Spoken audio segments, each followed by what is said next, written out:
प्यारे बुजुर्गों, माताओं, भाई और बहनों, जो रूहानियत का रास्ता है उसे बार बार महापुरुष हमें समझाते हैं कि बड़ा आसान रास्ता है। एक सीधा रास्ता है ज़िंदगी के मकसद को पाने के लिए, पर इस रास्ते पर चलने के लिए हमें बड़ी मेहनत करनी पड़ती है। रास्ता आसान है, समझ भी कोई इतनी मुश्किल नहीं है, लेकिन हम इंसान हैं। हम अपनी हमें करके, ईगो करके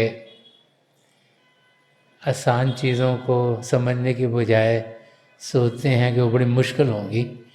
सोचते हैं कि मुश्किल तरीके अगर हम ज़िंदगी में अपनाएंगे तो चीज़ें शायद हमारी समझ में आएंगी। तो जब हम महापुरुषों की ज़िंदगी को देखते हैं तो वो बार बार हमें समझाते चले आए हैं कि पिता परमेश्वर ने सब कुछ रचा है, उन्होंने सब कुछ बनाया है, वो ही सब कुछ करने वाले हैं और उनकी रज़ा में, उनकी मर्ज़ी से सब कुछ होता है। और हम जो अपने आप को इंसान समझते हैं, हम इंसान नहीं, लेकिन सही मायनों में एक आत्मा है और वो आत्मा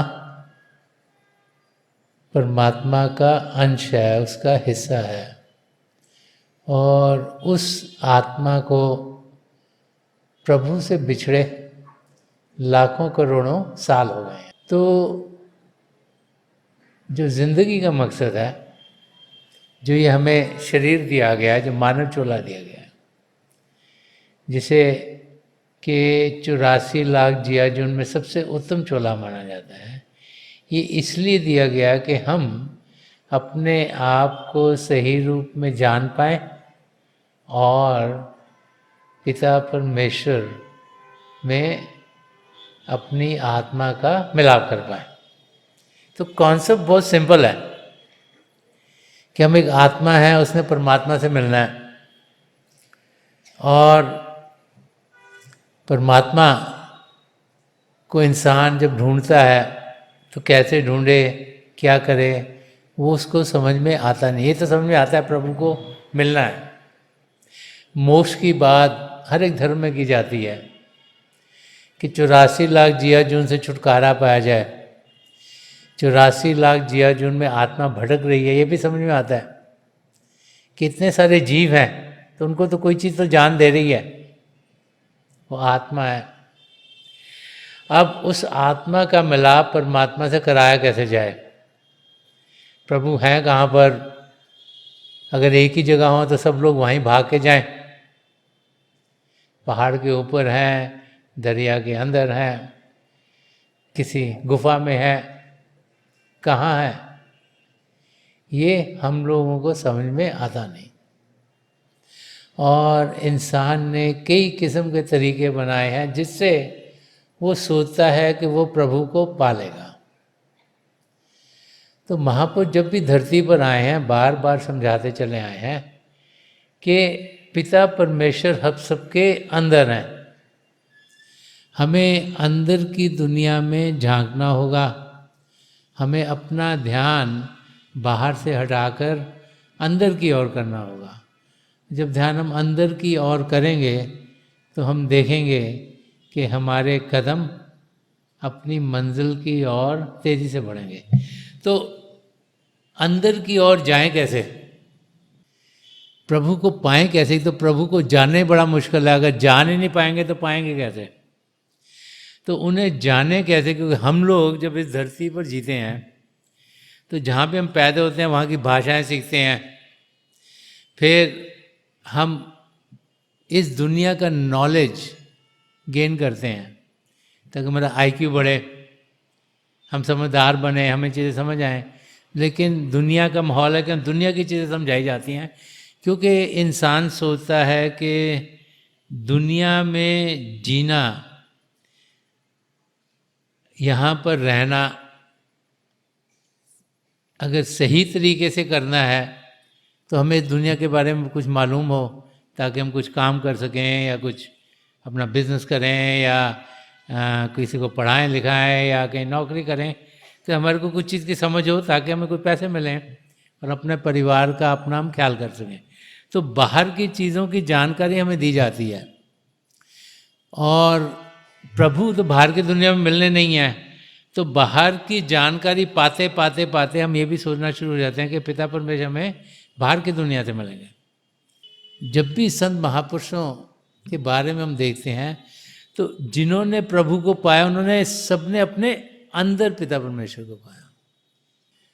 जहाँ जहाँ भी वो थे, जहाँ जहाँ उन्होंने ध्यान टिकाया प्रभु की ओर, जहाँ जहाँ प्रभु ने चाहा कि उन्हें प्रभु के दर्शन हो, वहाँ पर उन्होंने पिता परमेश्वर को पाया।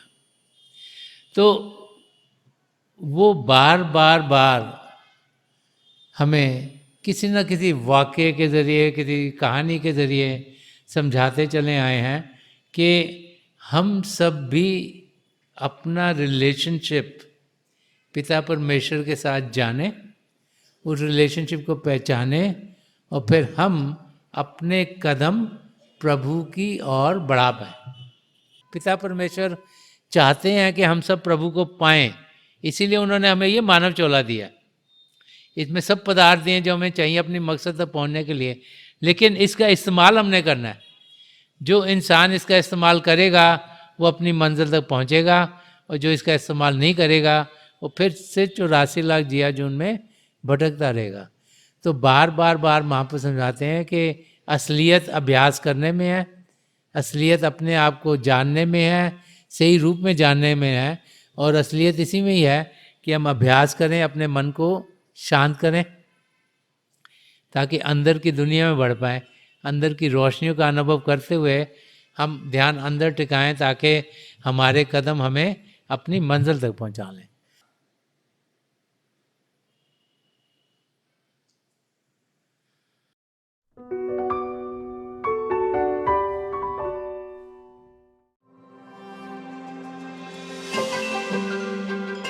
Dear brothers and sisters, I'd like to wish everyone a very happy New Year. May this New Year 2026 bring you a lot of happiness, a lot of joy, and may you be healthy in the body, in the mind, and in the spirit. And as we start to think about the new year, we're always making resolutions so that our life this year will be better than it was the year before. And as we start to think about resolutions, I'd like to help you with giving you a slogan. And the slogan for 2026 is meditate for bliss in 2026. Now, we all want to be happy because when things are going our way, that gives us tremendous happiness. We all feel good about it.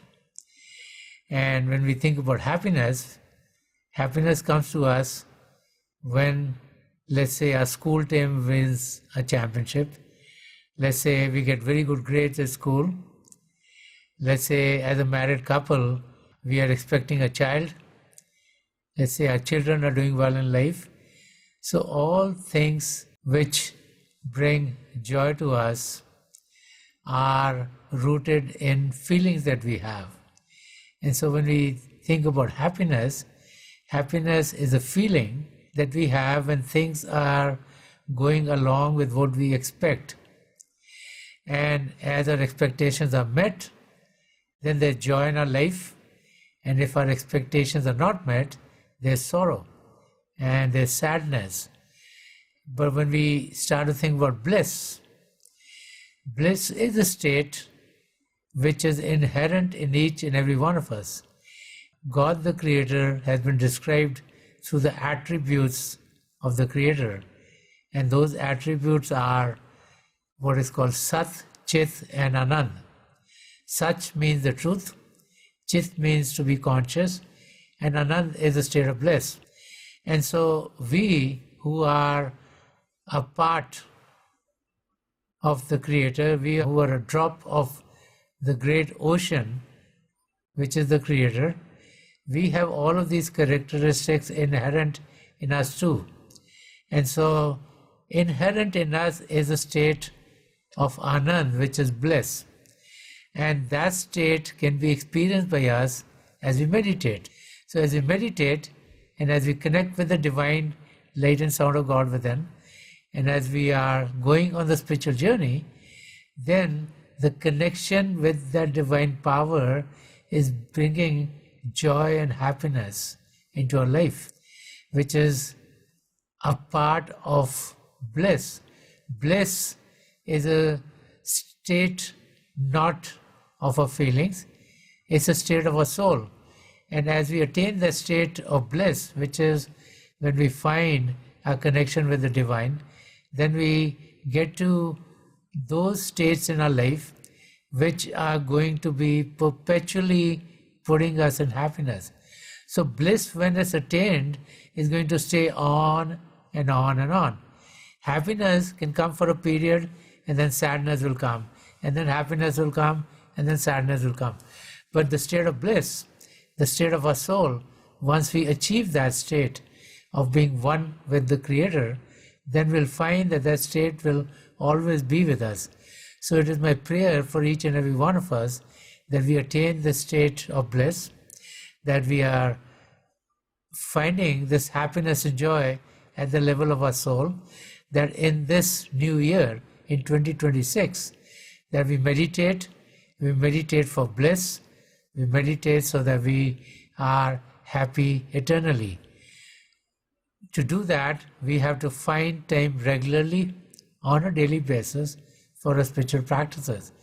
And the more time we spend in our spiritual practices, the closer we get to experiencing the divine. And the more we experience the divine light and sound of God, the more blissful we would be. So in this new year, may we all find time to meditate properly. We all find time to meditate regularly.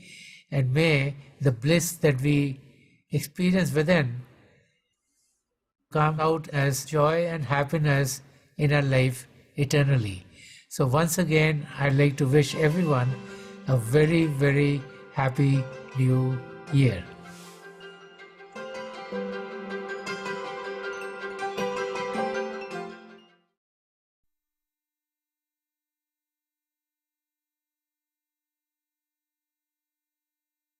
प्यारे बुजुर्गों, माताओं, भाइयों, बहनों और प्यारे बच्चों, ये जो नया साल 2026 का आ रहा है, इस साल में हम सब खुशियों से भरपूर रहें। हमारी ज़िंदगी में हम प्रभु के प्यार का अनुभव करें और हम हंसी खुशी अपनी ज़िंदगी गुजारते रहें। यही मेरी प्रार्थना प्रभु के चरण कमलों में है हम सबके लिए। हम लोग बहुत खुशकिस्मत हैं कि हमारी ज़िंदगी में हजूर बाबा सावन सिंह जी महाराज, परम संत कृपाल सिंह जी महाराज और दयालपुर संत दर्शन सिंह जी महाराज का साया रहा। उन्होंने हमें प्रभु के साथ जोड़ा, हमें ज़िंदगी जीने का रास्ता दिखाया और हर पल हर क्षण वो हमारा ख्याल रखते हैं। तो जो नया साल आ रहा है, इसमें हम सब की यही कोशिश होनी चाहिए कि हम ज़्यादा से ज़्यादा आनंद की अवस्था में अपने आप को पाएं। जो नया साल होता है उसमें हम रेजोल्यूशंस बनाते हैं कि पिछले साल से हम ये साल में ये चीज़ बेहतर करेंगे। चाहे हम अपने शरीर का ज़्यादा ख्याल रखें, चाहे हम अपने इमोशंस का ज़्यादा ख्याल रखें, चाहे हम अपने दिमाग का ज़्यादा ख्याल रखें, चाहे हम रूहानी रास्ते पर तरक्की करने के लिए तैयार हों। तो आप सबकी मदद के लिए एक स्लोगन इस नए साल के लिए बनाया गया है कि Meditate for bliss in 2026. तो हिंदी में हम इसे बोल सकते हैं 2026 आया, अंतर्मुख होकर हमने आनंद पाया। तो ये जो साल है इसमें हम अपने आप को सुखी पाएं, खुश पाएं, आनंद की अवस्था में रहें। जब हम खुश होने के बारे में सोचते हैं तो खुश इंसान तब होता है जबकि चीज़ें उसकी ज़िंदगी में ऐसी होती हैं जो उसे अच्छी लगती हैं। जैसे अगर हम कोई मैच जीत जाए तो हम बड़े खुश होते हैं। अगर हम स्कूल में हमारे ग्रेड अच्छे आए हम बड़े खुश होंगे। अगर हम अपने घर में देखते हैं हमारे बच्चे अच्छा कर रहे हैं तो हम खुश होते हैं। तो वो मौके जो खुशी के होते हैं हम देखते हैं कुछ चंद दिनों के लिए रहते हैं, फिर कुछ ना कुछ उदासी हमारी ज़िंदगी में आ जाती है क्योंकि कुछ ऐसी चीज़ें हो जाती हैं जो कि हमें पसंद नहीं है। तो जो खुशी है वो थोड़ी देर के लिए हमारे साथ रहती है लेकिन सदा सदा के लिए नहीं रहती, क्योंकि जो खुशी है वो हम किस स्टेट में है, क्या हमारी इमोशंस हैं उस पर निर्भर है कि हमें क्या लगता है कि जो हम चाह रहे हैं वो हो गया तो हम खुश हो गए, जो हम चाह रहे हैं वो नहीं हुआ तो हम दुखी हो जाते हैं। मगर जो आनंद की अवस्था है वो अवस्था हम तब पाते हैं जबकि हम अंतर्मुख होते हैं। जब हम प्रभु पिता परमेश्वर के बारे जानकारी पाते हैं तो बार बार हमें समझाया जाता है कि प्रभु को हम सच्चित आनंद के रूप में पाते हैं, कि प्रभु सच्चाई के भंडार हैं, प्रभु चेतनता के सागर हैं और प्रभु प्रेम के महासागर हैं। और हमारी आत्मा प्रभु का अंश होने के नाते वो भी उसी महासागर की एक बूंद है। तो हम भी अंदर से सच्चाई से भरपूर हैं, हम भी चेतन हैं और हम अंदरूनी रूप में हम आनंद से भरपूर हैं। तो उस अवस्था को पाने के लिए हमें ध्यान टिकाना है, हमें अंतर्मुख होना है, हमें अंदर की दुनिया में जाना है।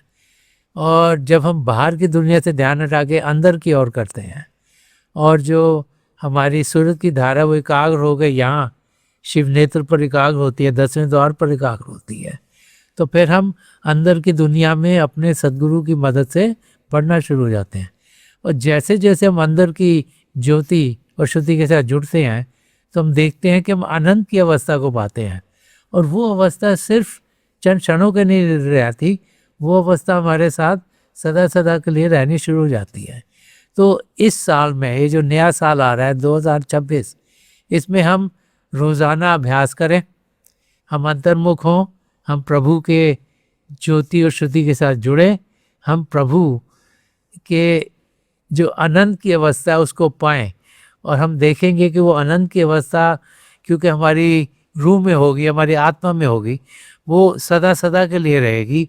और उसका एक्सपीरियंस हमको ये होगा कि बाहर की दुनिया में हम अपने आप को खुशी से भरपूर पाएंगे। तो ये जो नया साल आ रहा है 2026, इसमें हम सब अंतर्मुख हो पाएँ, हम प्रभु के आनंद को पाएँ, हम आनंद की अवस्था में हों, परमात्मा के साथ जुड़ें और अपने कदम प्रभु की ओर तेज़ी से बढ़ाते चले जाएं। यही मेरी शुभकामनाएं आप सबके लिए प्रभु के चरण कमलों में हैं।